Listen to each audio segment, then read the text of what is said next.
We're reacting to a 25 basis point rate cut from the Federal Reserve, a dissent pushing for 50 basis points, and a huge debate about the future. Anna Wong of Bloomberg Economics with this to say: I have not seen a meeting with so many contradictions. This is a low-conviction Federal Reserve with limited visibility and a very wide range of views on the future.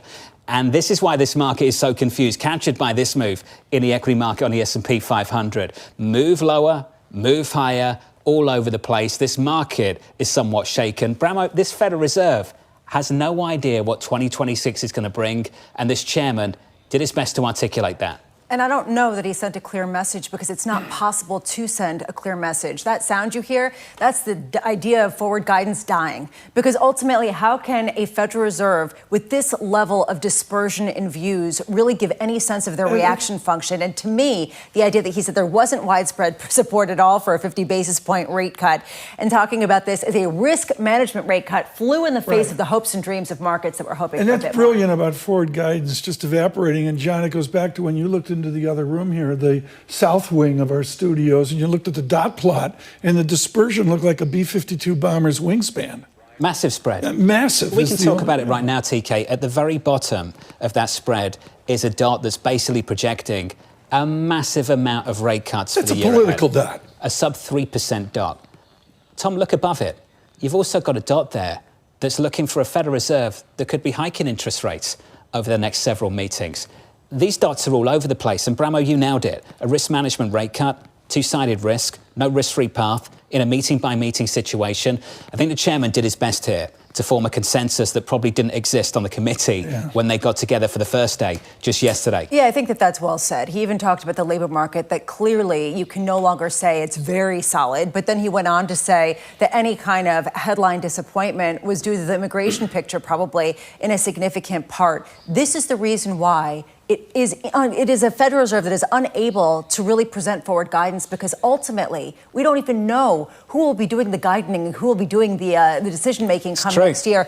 And that is the reason why there's so many questions about that outlier. Tom called it a political dot. That political dot potentially has quite a bit of weight. It might be a flavour of things to come in 26 and beyond. Joining us now to discuss, the former New York Fed President, Bill Dudley. Bill, welcome to the programme, sir. A lot to process here, many contradictions. Is that a fair way of describing this meeting? I think there's a lot of tension between the inflation outlook and the labor market outlook, but I think Powell said it pretty well. I mean, he said basically we think that the risks on the unemployment side have risen more than the risks on the inflation side. And so given that, we should be less restrictive. And so we're taking out essentially a risk management cut to reflect the fact that the risks on the labor market seem to be a little bit higher. After that, there's a lot of uncertainty about, how that's going to evolve in 2026 and 2027. And the committee, is split about what to do going forward. I think it's interesting. The market reaction initially was like, oh, gee, 2 more rate cuts this year. And then I think people parsed the summary of economic projections a little bit more and realized that it was actually 9 to 9 plus Murrin. So 9 people wanted either no more cuts or 1 more cut. And 9 wanted 2 more cuts, and then there was Steve Murrin, who I'm absolutely confident that's his dot. Well, Bill, I think a lot of people would agree with you. I just wonder going forward how much you are satisfied by Fed Chair Powell's response to why they're upgrading their expectation for inflation, why they always put the idea of 2% 2 years out, and why they are still cutting even though they have not achieved that in more than 5 years.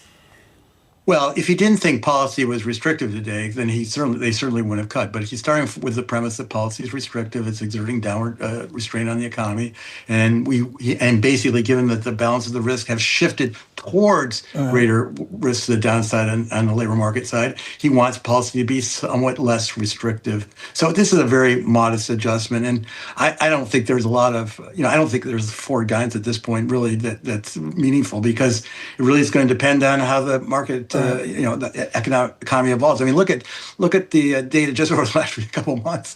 We have weakness in the labor market, and then we seem to have strength in terms of GDP and spending. The Atlanta Fed GDP now forecast for the third quarter is at 3.4%.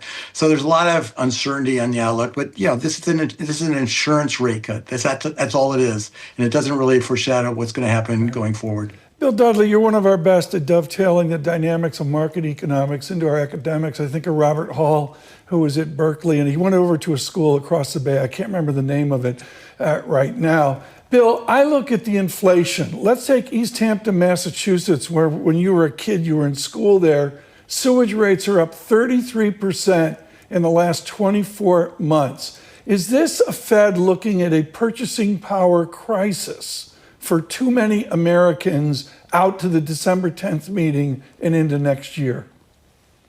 Well, there's definitely a squeeze on low-income households. They don't benefit by the rise in the stock market. They don't benefit by the fact that they're locked. They hold 3% mortgages. They're hurt by the higher tariffs. They're hurt by the weaker labor market, and so it's really a tale of two economies in terms of the outlook.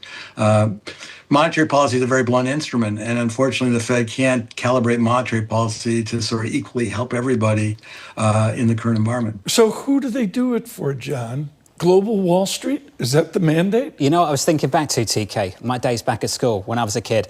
If I kept telling my mum, in 2 years I'll do better, in 2 years I'll do better, I'm sure my mum at some point would lose patience. Bill, should we lose patience with this Federal Reserve? What is this? In 2 years' time, we'll hit our inflation target. In 2 years' time, we'll hit our inflation target. Mike McKee addressed this in the news conference, and I actually think it's a really important moment. How credible is this pursuit of 2%? Well, I think it's a fair point that, it's always 2 years later, we're going to finally achieve our inflation objective. The Fed's basically trying to, as Chair Powell made it very clear, they're trying to balance the fact that the two goals are in tension. And so if they just focused on driving immediately to the 2% inflation goal, that would lead to much higher unemployment. And so they want to balance those two risks. But, the risk to the Fed is that every year you continue to go with inflation above 2%. The risk is that inflation expectations finally become unanchored. And the attacks on the Fed's independence obviously increase that risk. Bill Dudley with the latest. Thank you, sir. Appreciate your reaction. Brilliant. Thanks for standing by. The former New York Fed president, Mike McKee, was in that news conference. It was an important moment, I think, and Mike McKee joins us now for more. Mike, first of all, your assessment of the last 60 minutes or so, and what did you make of that exchange you had with the Fed chair? Well, in the last 60 minutes or so, I think Jay Powell was trying to walk a very fine line because he's got a very divided committee. Nobody is sure what's going to happen going forward except for Stephen Myron, who thinks that things are going to be absolutely rosy and we need to cut rates a lot. Everyone else is uncertain. And the dot plot median shows 2 rate cuts this year. But when you look at the dot plot itself, it's so narrowly divided that you really can't take any signal from it, as Bill Dudley was saying. So Powell is trying to tell people that we really don't know without saying we really don't know. And as Bill said, trying to make this an insurance cut. The 2% thing, I think, is a real question for them. And he didn't really give a good answer to my question. It's not just that that inflation expectations become unanchored, but that higher expectations can become embedded. And people don't think you're going to get it down farther. And so then how do you fight that going forward if you can't make any progress or can't be seen to be making any progress towards your target? Mike, while you're down there, since you are in the room, it sounded like Fed press conference language. We did get a statement. We did get a rate decision. But can you tell us and just describe to us how different this Fed meeting felt, what it looked like, what kind of changes were made? Well, I'll tell you, there's a lot more press here than usual. That's one thing that it looked like. The changes are the kind of things that you would see in the statement when they're changing policy, which they did. The dot plot may be a little bit more confusing, less guidance in it than we had seen before. And there was obviously some tension between what the rate cut medians were with what the economic projection medians were. But overall, it went off pretty much as they usually do.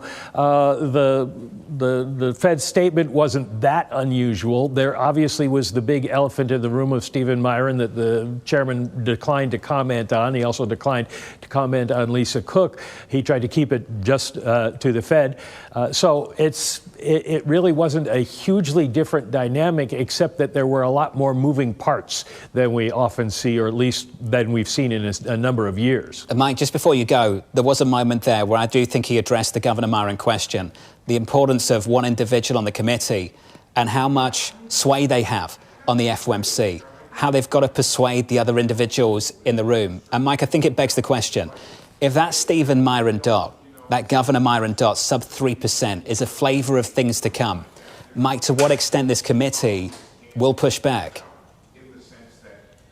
Well, clearly the committee pushed back today, and we didn't see a dissent from Mickey Bowman or Chris Waller. So they seem to be satisfied with where they are at the moment. And that suggests that Stephen Myron is not going to have a lot of influence. Nobody really expected him to. It does raise the question, though, John, as you sort of imply there, that if the president gets more people on the board, where do we go from here? And the Myron dot is a sign that the president's people would definitely try to push rates lower, whether or not the economy justifies it. Mike McKee with the latest. Mike, a clinic as always. You're one of the very best. Appreciate your time. I think it would be a massive mistake just to say that's all political. We had this conversation with Greg Peters of PGIM right before the news conference. He said what's political and what's real. Whatever you think is political right now might be real next year. And that might be a flavour of what's still to come from the incoming chairman for 2026. And it's not just about being able to persuade the rest of the committee. It's a question about how credible it will be with fixed income and broader markets. And right now, it seems like it was credible to the extent that it's not causing some sort of massive sell-off in long-term yields. I do think it's notable that there was only one dissent about a 50 basis point rate cut. And I think we have to keep going back to that Stephen Myron was alone. He didn't get a sort of concurrent opinion from Mickey Bowman or Chris Waller. We're going to get to Jeff Rosenberg, but John, I was going to go to Mike on this, so let me just bring it up. April 29 next year, June 17th next year, July 29. I think there's an election just after the October 28 meeting. When does House politics or even Senate politics come into this discussion with a vengeance? I don't know when it is. I think we're right there right now. Yeah. You know, before this decision, Tom, we sat around the table and I said this is the last set of forecasts you'll get from Chairman Powell without knowing who the incoming Fed chair is going to be. Yeah. And I think we can say that. By the time we get to December, we'll know who the Fed chair is. We expect to know who the Fed chair is. And you're also going to know what they think about where policy should be in 2026. And that's going to bring a very different flavour to the meeting at the end of this year. Chairman Powell did the best job he could possibly do in that news conference, given all the contradictions of this moment. Not just about the contradictions within the committee, the contradictions almost all over the place. The fact we've had the step down in payrolls growth that we've had, and unemployment has been super stable over that period. The fact we're looking for a better growth profile for 26, yet at the same time we're talking about more rate cuts, not less. It's a very unusual environment, and I think the chairman did the best he could do, given the circumstances, to communicate that. Yeah, and I think that if you did sound a little bit like word salad occasionally, it probably was to be forgiven, just based on the fact that there aren't good answers to any of these things, especially given the dissent that you're getting on the committee. Jeff Rosenberg of BlackRock joins us now for more. Jeff, welcome to the program. We often say, you and I, the first move isn't always the right move, and we'll see if it sticks in financial markets. But what do you make of this move in response to some of the contradictions we've heard over the last 90 minutes? Yeah, you guys have covered a lot of it. I'd say, the three big takeaways for me, number one, it's the validation of the Waller-Bowman critique from the summer. It's not unexpected, but it's important to recognize, that was the first thing that the markets reacted to, the change in language in the statement. And it clearly was echoed by Powell in the press conference, that the impact of the revisions on the data, he kind of focused on it and then said, well, it's not just that, but then he went back to it again and again. And so that was the first takeaway, is this labor market slowdown has clearly resonated. It's shifted the balance of risks. And that was the initial market reaction. Rates went lower and they were a bit positive on that. But when we got into the press conference, it became a little bit less focus on that and more about the forward 2026, 2027 outlook. And that's where my second point is kind of a big takeaway here, is that the bond market and the year-end 25 outlook are basically aligned. It's when you look further out into those projections relative to where the bond market is pricing where there's a lot of disagreement. And it gets to this notion of the spread that you were talking about before in the dots as you look at the dispersion there. And finally here, I think you mentioned it before, going into the meeting, there was a lot of, uncertainty about whether you'd get more than one dissent, whether Waller and Bowman would advocate for a faster move. They didn't. They were kind of on board with this adoption of the balance of risk shifting. And I think that's important in terms of validating that earlier point I just made that, bond markets for the end of this year are kind of right on line with where the Fed is. I think the disconnect into next year is interesting, and that's going to have to be resolved. I guess, Jeff, how much does this increase the weight of just how many seats the president has to fill, given the fact that, as John and Tom were talking about, we did see pushback from the other members from going 50 basis points. We didn't see that coalescing around that view.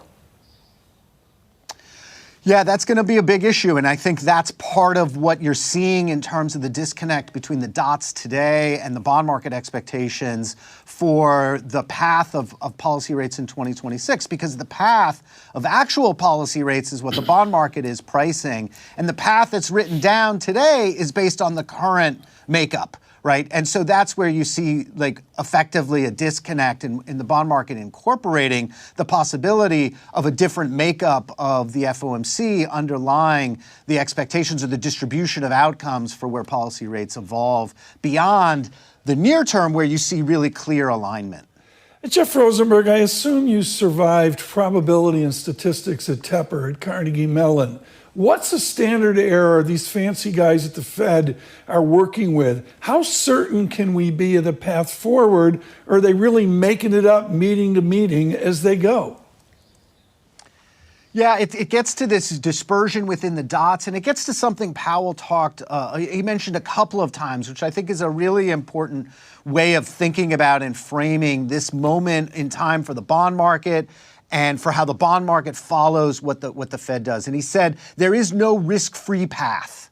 And that's a really important concept. And what he means by no risk-free path is that there's risks to erring on the dual mandate. A little question about the third mandate in there later, but there's a risk to the dual mandate if you pursue the maximum employment and you put the inflation at risk, and vice versa. If you focus on inflation, you put the employment at risk. And that's a very uncomfortable and unfamiliar spot. We called it, before we got into the post-COVID environment of too much inflation, we called it divine coincidence of monetary policy. The policy mandates were aligned. They never faced that conflict. And so bond markets never faced the uncertainty that the dispersion in the dots is reflecting. And there's really no resolution of that. It's going to be the data and what is the marginal change in data that the market's focused on, that the Fed's focused on. And the marginal change is that employment has been the big downward revision. Inflation has kind of been persistently above target, as we talked about going on 5 years in the projections, but it's not accelerating. And that's the key. It's what's the rate of change between the dual mandate. Right now, it's all on the labor markets, and that's going to keep its focus. That may change, and as that changes, so absolutely will the market, brilliant. John, pricing. What this amounts to is it a new data dependency? They've made a choice. And I think we should respect that fact. Jeff, you can always fall into the trap of suggesting what the Fed should do, what it shouldn't do. Jeff, the chairman's saying there's no risk-free path, but the committee's made a choice to cut interest rates, to signal more to come. If there is a consensus, it's to cut again, and cut again. Now, Jeff, as a market participant, you've got to respect that the Federal Reserve has made a choice to take that risk. And I want to understand from your perspective how credible you think the pursuit of 2% actually is. And as a bond investor, how your approach to a market should change given the information that you've had this afternoon. Well, and it was in your conversation with Mike McGee and his question, the risk is they lose credibility on the 2% number. Now, you can get stable prices at 3%.